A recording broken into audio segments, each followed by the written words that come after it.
Chers amis d'Ivoire TV, bonsoir. Dans le cadre de la diaspora, bien sûr que nous rencontrons aujourd'hui le professeur Saliou Touré, il était ministre de l'Éducation, professeur émérite. Il est aujourd'hui le président de l'Université internationale de Grand Bassam. Et puis bien sûr, pendant son séjour ici à New York, il a accordé de nous apporter quelques minutes de son temps pour discuter non seulement de sa personne, et puis de l'Université de Grand Bassam. Professeur, bonsoir. Bonsoir. Merci de cet entretien que vous accordez à notre chaîne de télé, Ivoire TV. Comme je le disais tout à l'heure, vous êtes un professeur émérite. Il y a une question que je voudrais bien sûr vous poser, question qui a été posée en son temps par le Premier ministre Konan Banny. Et je pense que cette question certainement n'a jamais eu de réponse. Alors vous allez nous apporter des éléments de réponse ce soir. Comment est faite la tête d'un mathématicien? Eh bien, je vous remercie tout d'abord de me recevoir sur votre plateau. Votre télévision est bien connue, puisqu'elle est regardée par plusieurs Ivoiriens, aussi bien ici aux États-Unis qu'en Côte d'Ivoire. Alors, vous me posez la question de savoir comment est faite la tête d'un mathématicien. Je crois que la tête d'un mathématicien est faite de la même manière que la tête des autres êtres humains. Il s'agit en effet d'un être humain qui devient mathématicien, comme il aurait pu devenir philosophe, comme il aurait pu devenir naturaliste ou physicien. Donc c'est une tête qui a été, disons, modelée par les mathématiques, par les formules mathématiques, par l'apprentissage des mathématiques, mais en dehors de cela, je crois que cette tête de mathématicien est exactement la même que celle de n'importe lequel d'entre nous. Évidemment, les gens parlent souvent de boss des mathématiques, mais ce que je pense, c'est qu'il n'existe pas de boss de mathématiques. La bosse se crée, s'entretient et se développe au fur et à mesure qu'on apprend des mathématiques ou qu'on fait des mathématiques.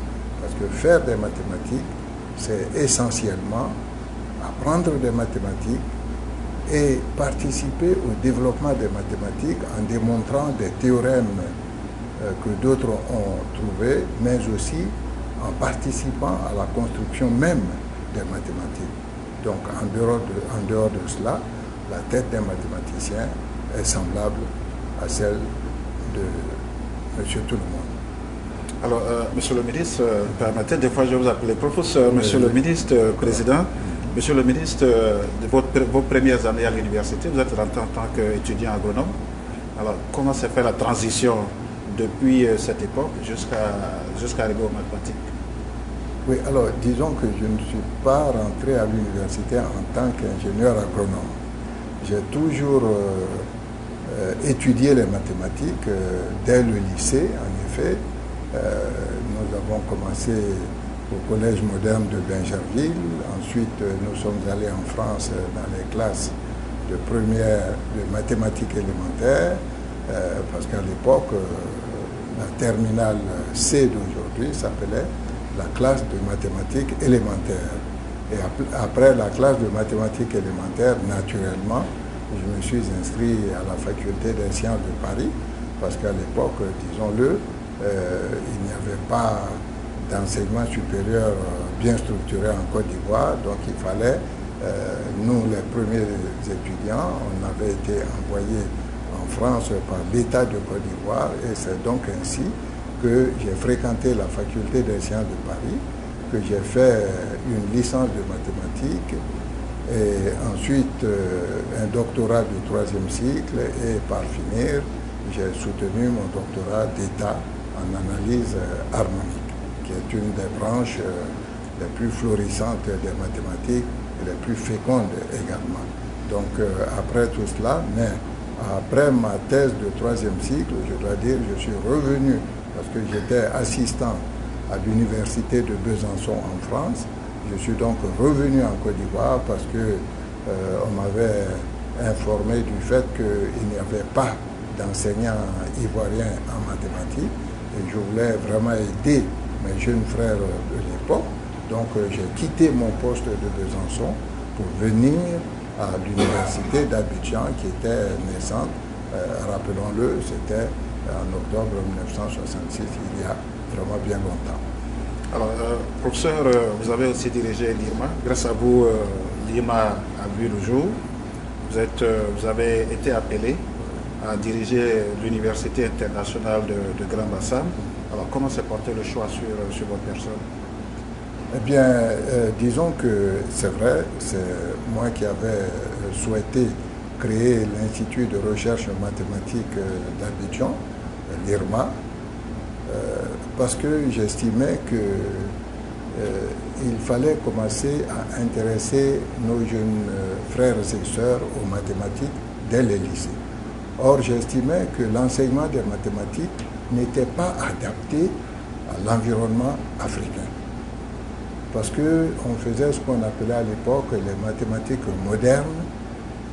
C'était donc des mathématiques très abstraites qui ignoraient le milieu dans lequel il était donné. J'ai donc demandé à l'époque au ministre Akoto Yao, qui était ministre de l'Éducation nationale, et au ministre Lorion Guédé, qui était ministre de la Recherche scientifique, de me permettre de créer cet institut. Et cet institut avait été donc créé. Cela nous a permis de reformuler tous les programmes de mathématiques de la 6e à la terminale et d'écrire des livres de mathématiques pour toutes les classes du secondaire. Il y a eu un certain succès, à la suite duquel j'ai souhaité travailler pour l'ensemble des pays francophones d'Afrique et de l'océan Indien. Nous avons donc mis d'abord sur le marché la collection IRMA, ensuite la collection SIAM, collection interafricaine de mathématiques, qui couvre donc tout l'enseignement secondaire de la 6e à la terminale, de la Mauritanie jusqu'à Madagascar, tous les pays francophones de cette région. À la suite de cela, évidemment, vous me demandez comment je suis arrivé à la tête de l'Université internationale de Grand Bassam. Alors, faisons un petit historique de la création de cette université. Comme vous le savez, en 1994, mais dès 1990, l'enseignement supérieur en Côte d'Ivoire connaissait beaucoup de problèmes. Lorsque le président Bédié est arrivé au pouvoir, en décembre 1993, moi j'étais ministre de l'Éducation nationale et le président Bédié m'avait demandé d'aller comme ministre de l'enseignement supérieur et de la recherche scientifique. Compte tenu des difficultés que connaissait l'université ivoirienne, l'enseignement supérieur dans son ensemble, j'ai demandé au président Bédié de me permettre de faire une réforme, car j'estimais que nous étions très en retard sur le reste du monde. Nos diplômes n'étaient plus reconnus à l'étranger, en France et ailleurs. Il fallait donc faire une réforme profonde de l'enseignement supérieur. Cette réforme a été faite. La loi de septembre 1995 est là pour en attester l'existence. Et cette loi a été promulguée donc, par le président de la République. Et c'est à la suite de cette réforme que j'avais souhaité, parce que j'étais venu faire une tournée des universités américaines pour voir comment l'enseignement supérieur aux États-Unis était organisé. Alors, connaissant la qualité de l'enseignement supérieur dans ce pays, j'ai donc souhaité que la Côte d'Ivoire s'engage dans cette voie. Le gouvernement a accepté donc de créer cette loi, de créer cette université qui est devenue l'Université internationale de Grand Bassam. Elle a été dirigée dans un premier temps par des Américains, mais eux, ils ont demandé rapidement à se retirer de l'université parce qu'ils avaient leurs propres affaires ici aux États-Unis. Et c'est ainsi qu'en partant, ils ont souhaité que je devienne le premier président ivoirien de cette université, chose que j'ai acceptée parce que j'étais plus ou moins à l'origine de la création de cette université, puisque j'avais pris des contacts à Georgia State University lors de ma tournée aux États-Unis. Le président de cette université m'avait beaucoup aidé et il m'avait soutenu par la suite pour les réformes successives qu'on avait faites. Et donc voici brièvement comment je suis arrivé à la tête de cette université.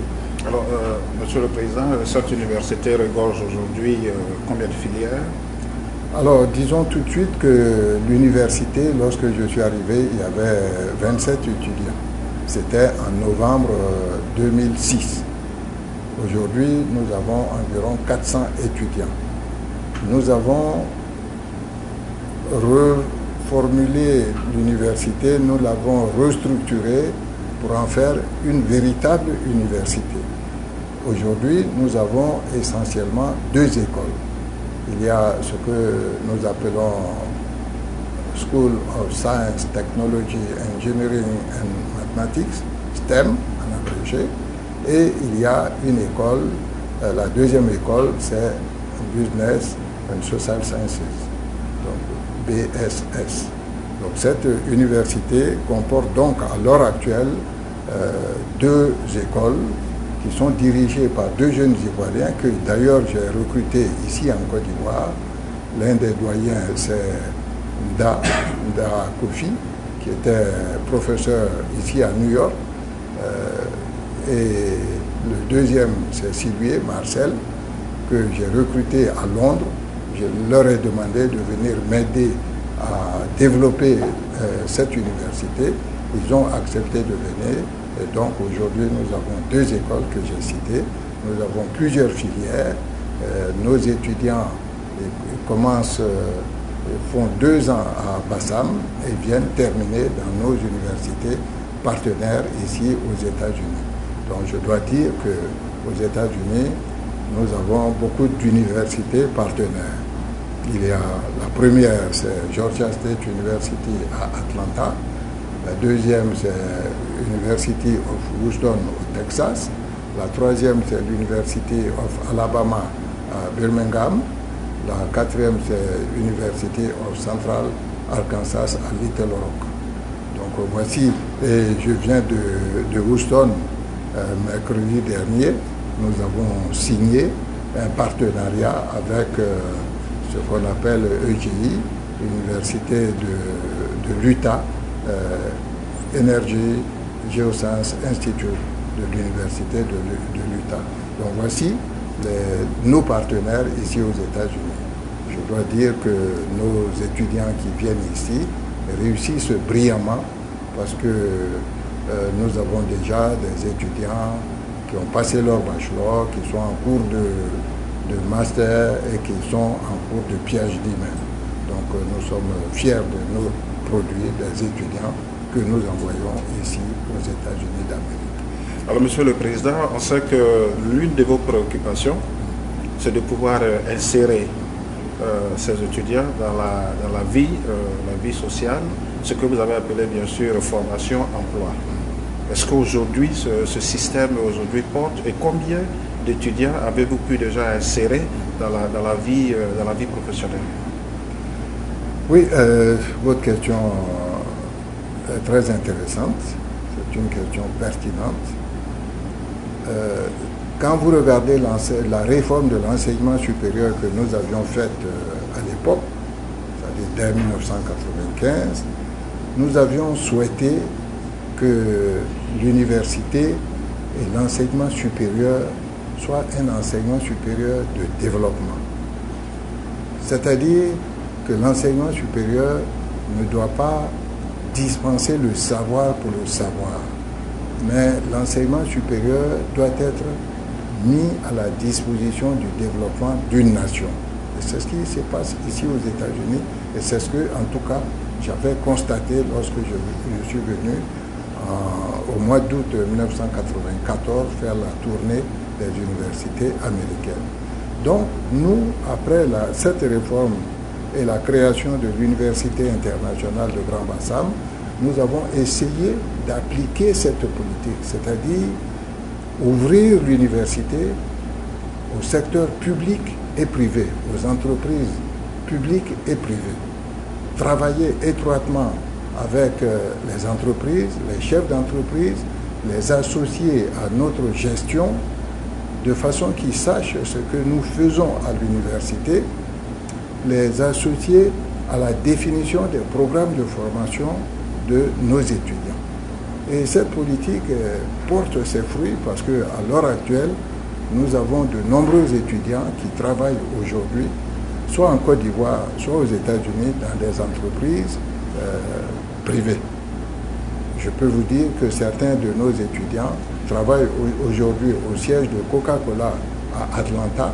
Certains sont dans la fondation que nous avons créée là-bas. Certains sont chez Total en Côte d'Ivoire, chez Cargill en Côte d'Ivoire et dans de nombreuses entreprises. Bref, parmi tous les étudiants que nous avons formés, ils sont nombreux, mais ceux qui sont rentrés en Côte d'Ivoire, parce qu'ils ont terminé complètement, je peux vous dire que plus de 80% sont en train de travailler dans des entreprises, soit ivoiriennes, soit essentiellement américaines. Les entreprises américaines demandent nos étudiants parce que ce sont des gens qui sont parfaitement bilingues, ils ont fait l'anglais, ils ont fait les études en anglais dès Grand Bassam, parce qu'à Bassam, il faut savoir que nos cours sont tous donnés directement en anglais. Ça a été une politique voulue par le gouvernement ivoirien, parce qu'aujourd'hui, l'anglais, quelle que soit la discipline que vous voulez pratiquer, quelle que soit la discipline, l'anglais est essentiel, que ce soit en économie, en sciences, en médecine ou dans n'importe quel secteur, l'anglais est essentiel. C'est la raison pour laquelle les entreprises américaines qui sont en Côte d'Ivoire, et vous en connaissez beaucoup, il y a beaucoup dans le pétrole, et justement cette semaine même à Houston, nous avons pris de nombreux contacts avec les pétroliers, car vous savez que le Premier ministre était à la signature de notre partenariat avec Energy Geoscience Institute de l'Université de l'Utah. Monsieur le Président, comment se fait l'admission au niveau de l'Université internationale de Grand Bassam? Voilà. Alors, l'admission, comme nous sommes université de type américain, pratiquant l'enseignement en anglais et ayant adopté les standards de l'enseignement supérieur américain, nos admissions se font exactement comme aux États-Unis. Il s'agit de faire passer un test aux étudiants, des étudiants qui ont le niveau du baccalauréat. Mais disons-le clairement, le baccalauréat n'est ni une condition suffisante, ni une condition nécessaire pour entrer chez nous. L'admission se fait au niveau du baccalauréat, mais après un test. Autrement dit, un étudiant peut très bien avoir le baccalauréat et ne pas être admis s'il n'a pas satisfait les critères d'admission fixés par l'université. Monsieur le Président, vous êtes père de 5 enfants. Alors, on est tenté de se poser la question de savoir c'est lequel des enfants qui suit les traces de papa. Oui, alors effectivement, mes enfants, en fait j'en ai 7, 5 filles et 2 garçons. Le premier c'est un garçon, il a fait des mathématiques avec nous et il est venu ici aux États-Unis faire l'informatique. Donc il a abandonné les mathématiques et il a fait l'informatique. Mais avant moi-même mon arrivée à l'université de Bassam, l'université internationale de Grand Bassam, il avait été repéré et recruté par les Américains qui dirigeaient l'université. Parce qu'il a été étudiant dans plusieurs universités ici, et en particulier à Georgia, à l'université Georgetown University à Washington. Donc lui, il est parfaitement bilingue, il a été recruté et aujourd'hui, il enseigne à l'université de Bassam. Mais je dois dire, ce n'est pas moi qui l'ai recruté. Il est arrivé à l'université bien avant moi. Alors, sinon, les autres, bon, il y a une fille qui dirige le conseil du café cacao aujourd'hui. Il y en a une qui est professeure à l'INPHB à Yamoussoukro. Il y a une qui est dans les banques, une qui est médecin, une autre qui travaille dans les affaires, et le dernier est informaticien. Donc certains m'ont suivi dans l'enseignement, mais pas nécessairement en mathématiques, mais en tout cas, grâce à Dieu, ils sont tous casés correctement. Alors, monsieur Saliou Touré, vous avez été ministre, Oui. vous êtes un professeur émérite, vous êtes aujourd'hui le président de l'Université internationale de Grand Bassam, vous avez écrit beaucoup d'ouvrages, vous avez reçu beaucoup de distinctions à travers le monde entier, vous êtes un père très attentionné, vous êtes un époux très attentionné. Alors, qu'est-ce qui reste à ajouter à votre palmarès, à votre biographie? Oui, écoutez, je crois que je dois remercier Dieu, le Tout-Puissant, le Sage, d'avoir fait de moi ce que je suis aujourd'hui. Mais je n'ai pas plus de mérite qu'un autre. C'est Dieu qui veille toujours sur les êtres humains, sur la vie et la carrière de chacun d'entre nous. Je crois que j'ai accepté ce que Dieu m'a donné. Je n'ai jamais voulu ce que d'autres avaient que je n'avais pas. Et je pense que je m'estime heureux d'être ce que je suis. Et je ne fais que prier Dieu pour qu'il en soit de même pour chacun d'entre nous, pour chaque être humain. Donc c'est tout ce que je peux dire. Alors, monsieur le ministre, au soir de cette interview, au nom de la direction d'Ivoire TV, je voudrais vous remercier. On vous sait très fatigué. Vous avez tenu à nous accorder ces quelques minutes de votre temps pour avoir cet entretien. Si vous avez un message aujourd'hui à lancer à la jeunesse, aux générations à venir, pour que bien sûr beaucoup de nos enfants, beaucoup de nos jeunes frères suivent les pas du ministre, suivent les pas du professeur émérite, suivent les pas de monsieur le président de l'Université internationale de Grand Bassam, quel serait ce message? Si j'ai un message à lancer à la jeunesse ivoirienne et au-delà à la jeunesse africaine, c'est de lui dire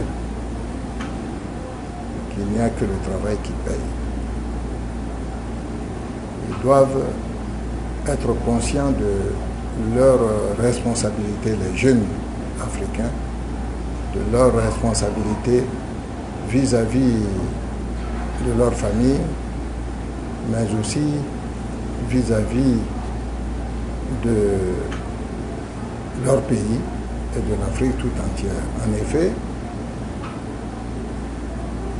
nous avons toujours la chance de bénéficier de ce que les prédécesseurs ont fait.